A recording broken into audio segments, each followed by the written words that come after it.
Hi everyone, मैं हूं आपका होस्ट और दोस्त प्रशांत। और आज मैं लेके आया हूं इंडिया में 5 ऐसी कार जो आपका बजट अगर 10 लाख है उसके अंदर आ सकती है। और इस लिस्ट को बनाने के लिए मैंने बहुत सारी चीज़ों का कंसिडरेशन लिया है, बहुत सारे पैरामीटर्स को देखा है, जिसमें सबसे पहला आता है सेफ्टी। क्योंकि आप लोग मेरे व्यूअर्स हैं, आपका केयर करना मेरा रिस्पॉन्सिबिलिटी बनता है। तो मैं आपको कोई भी कार ऐसे रिकमेंड नहीं करूँगा जो सेफ्टी के पर्सपेक्टिव से आपके लिए सही नहीं रहेगा। सेकंड, माइलेज को भी मैंने इन कंसिडरेशन लिया है, क्योंकि बजट 10 लाख है तो उसके हिसाब से मैं आपको चीज़ों को रिकमेंड करूँगा जो आपके लिए सेफ भी हो और आपके लिए बजट फ्रेंडली भी हो। सो इस लिस्ट में सबसे टॉप पे जिसको मैंने कंसिडर किया है, क्या आप गेस कर सकते हैं? Please comment below if you can guess it. सबसे पहली कार जो है वो है टाटा एल्ट्रॉस। अगर मैं इसकी प्राइस की बात करूँ तो ये 6.89 लाख से स्टार्ट हो रहा है इसका बेस मॉडल, और ये टॉप तक 11.5 लाख तक जा रहा है। अगर मैं इसकी इंजन की बात करूँ तो ये 1.2 लीटर में भी आ रहा है, 1.5 litre that is petrol and diesel variant में आ रहा है, एंड सीएनजी वेरिएंट में भी ये कार अवेलेबल है। और ये इकलौती ऐसी कार है अपने सेगमेंट में जो डीजल वेरिएंट में आज भी आ रही है, राइट। और अगर मैं माइलेज की बात करूँ तो 19.33 के आसपास आपको पेट्रोल में मिल जाता है, और डीजल में 23.44 के आसपास, 23.5 के आसपास आ जाता है।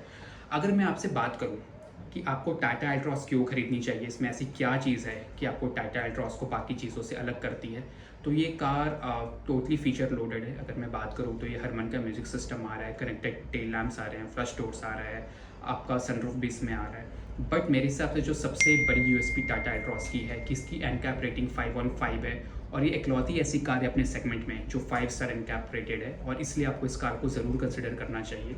और अगर मैं एक चीज़ आपको बताऊं जिस कारण से टाटा एल्ट्रॉस आपके लिए सही नहीं रहेगी, तो वो है कि अगर आप एक ऐसे आदमी हैं जिनको बहुत ज़्यादा ऑफ रोडिंग करना पसंद है, थोड़ा बहुत माउंटेन्स पे जाना, थोड़ा एक्सप्लोर करना पसंद है, तो इसका ग्राउंड क्लियरेंस जस्ट 165 है, जो स्लाइटली आपको डिसअपॉइंट करे। और सेकंड चीज़, आफ्टर सेल्स सर्विस एक्सपीरियंस आपका टाटा एल्ट्रॉस का उतना प्रीमियम नहीं है। तो अगर आपके लिए एक कस्टमर एक्सपीरियंस आफ्टर सेल्स भी बहुत ज़्यादा मैटर करती है, तो टाटा एज ए ब्रांड का ही आफ्टर सेल्स एक्सपीरियंस बहुत अच्छा नहीं है।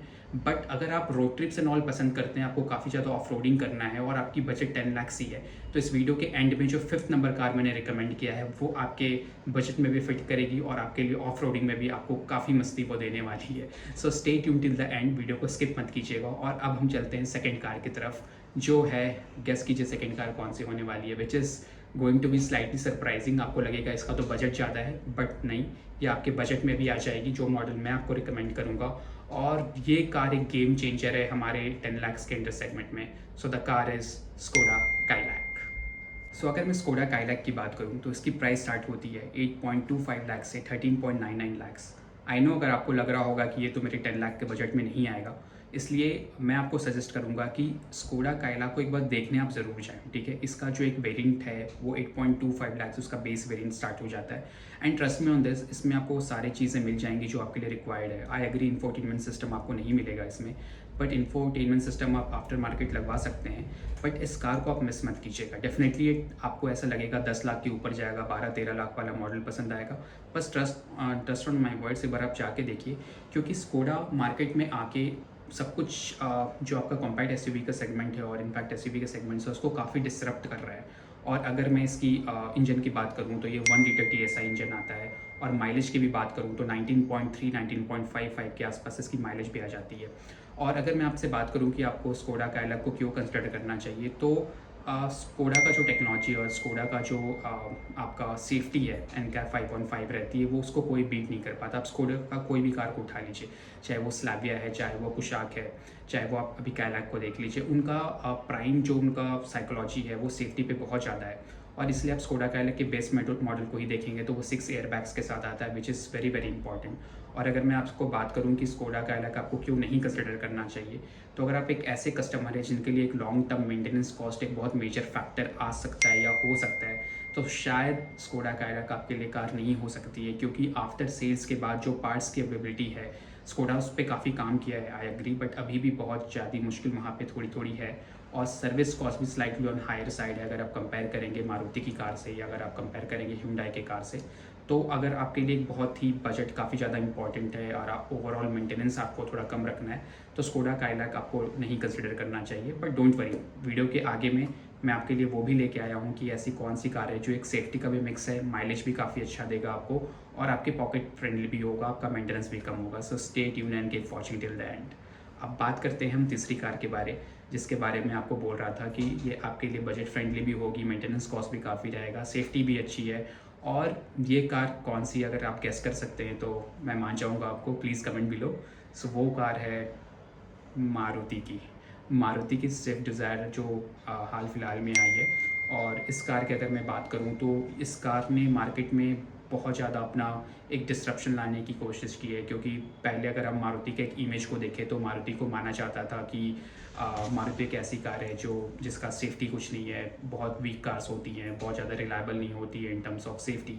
बट माइलेज की बात करें तो माइलेज में तो स्विफ्ट डिज़ायर को कोई बीट नहीं कर सकता है, या मारुति की कार्स को कोई बीट नहीं कर सकता है।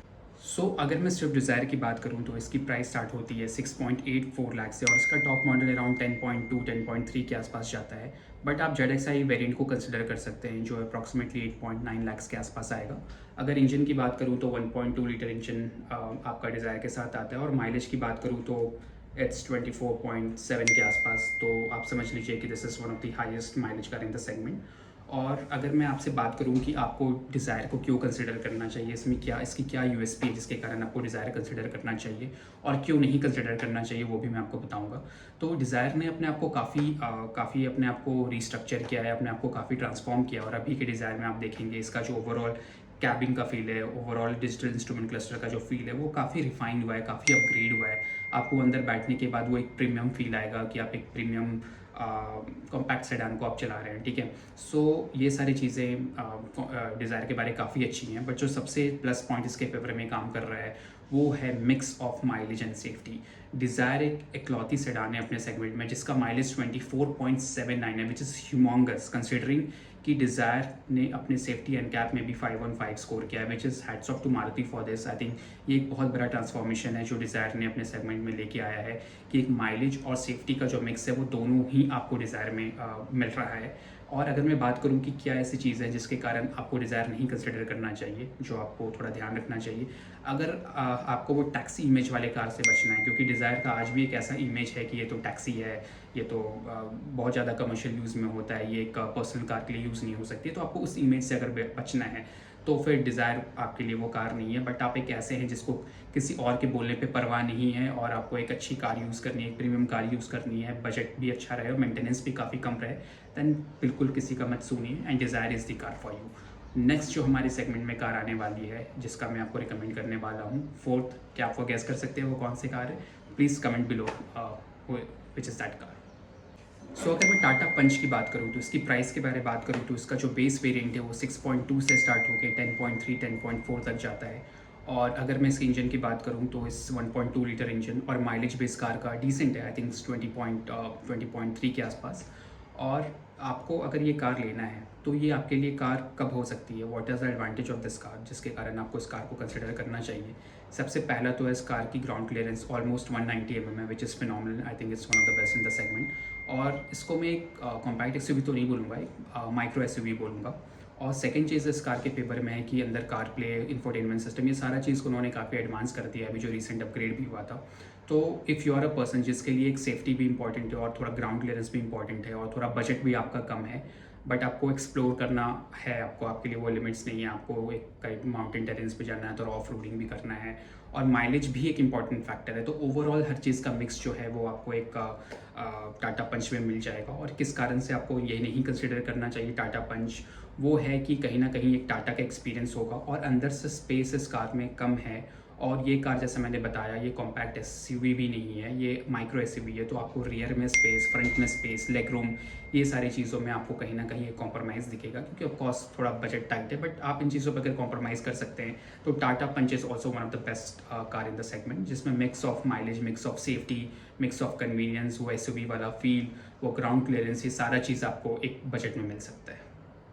Last but not the least, और इस कार के बारे में ही बात कर रहा था कि वो एक ऐसा कार है जो वर्सेटाइल है और आपके सारे पर्पस को वो मीट करेगा, एंड इट्स एवरग्रीन। और ये कार है टाटा की नेक्सन। आई नो आप लोगों को लग रहा होगा कि ये तो 12-13 लाख 15 लाख चली जाएगी on road, but I understand your point. लेकिन इस चीज़ को ज़रूर ध्यान रखिएगा कि जो टाटा नेक्सन की प्राइस है, राइट, वो 8 लाख से स्टार्ट होकर 15 लाख तक जा रही है। और अगर इसकी मैं एक वेरिएंट की बात करूँ, स्मार्ट प्लस वेरिएंट की, तो वो अप्रॉक्सीमेटली आपका 8.9 के आसपास आ जाता है एक शोरूम, तो आपको ऑन रोड 10 के आसपास आएगा। तो थोड़ा बहुत आप बजट को पुश कर सकते हैं, बट फिर भी ये 10 लाख ऑन रोड आ जाएगा। तो टाटा नेक्सन जैसी कोई बेस्ट कार अवेलेबल है नहीं इस सेगमेंट में। इसका इंजन की बात करूँ तो 1.2 लीटर इंजन है, और माइलेज की बात करूँ तो वो 17.44 है। तो आपको टाटा नेक्सन क्यों लेना चाहिए, इसके क्या पॉजिटिव्स हैं? तो जैसे मैंने बताया, NCAP 515 रेटेड है ये, और इसका ग्राउंड क्लियरेंस भी ऑलमोस्ट 190 mm है, which is best in the segment. और टाटा नेक्सन ने अपना नाम बना लिया मार्केट में, और इसका एक बैच चलता है, इसका एक जो एक कस्टमर बेस है वो काफ़ी लॉयल है। और अगर आप टाटा नेक्सन को देखेंगे तो वो एक लोहा वाली कार की तरह ये माना जाती है। तो अगर आपको एक फैमिली कार चाहिए जिसके साथ आप ऑफ रोड भी करना चाहते हैं, और आपको एक बहुत सेफ कार चाहिए, मतलब जो माइलेज में भले ही थोड़ा कॉम्प्रोमाइज़ हो, बट आपका अगर परसेप्शन ऐसा है कि नहीं माइलेज में मैं कॉम्प्रोमाइज़ कर सकता हूँ बट मैं सेफ्टी पे नहीं कॉम्प्रोमाइज़ कर सकता, और मुझे थोड़ा घूमना फिरना भी है, थोड़ा ऑफ रोडिंग करना है, तो this is a car for you. और आपको टाटा नेक्सन क्यों नहीं लेनी चाहिए? If you are a very budget conscious customer, आपको लग रहा है कि नहीं यार टाटा नेक्सन का जो बेस वेरिएंट है वो तो मेरे लिए सही नहीं रहेगा, या बेस से ऊपर वेरिएंट, मुझे सारे प्रीमियम फीचर्स चाहिए, तो फिर टाटा नेक्सन आपके बजट से बाहर चली जाएगी। सेकंड, माइलेज इस कार का 17.44 ARI क्लेम्ड है, तो सिटी में आप पकड़ के चलिए वो आपको 11-12 का माइलेज देगा, और आप आफ्टर सेल सर्विस से भी थोड़ा कॉम्प्रोमाइज़ कर सकते हैं। तो टाटा नेक्सन जैसी बेस्ट कार इस सेगमेंट में अवेलेबल नहीं है। And with this I am the end of the video. और फ्रेंड्स प्लीज़ सब्सक्राइब कीजिए इस वीडियो को, क्योंकि इस वीडियोस को बनाने में बहुत मेहनत लगता है, और आपको लगता है कि किसी चीज़ के बारे में मुझे और बात करना चाहिए, कोई और टॉपिक या कोई और चीज़ है जिसके बारे में आप जानना चाहते हैं, जैसे top 5 car under 15 lakh 20 lakh, तो अगर आप सब्सक्राइब करेंगे तो ही मैं वो वीडियो बनाने वाला हूँ। और मेरा नेक्स्ट वीडियो होगा top 5 cars under 15 lakh, but अगर वो तभी होगा जब आप इस चैनल को सब्सक्राइब करेंगे। So stay tune, keep watching and do subscribe. Thank you so much for watching.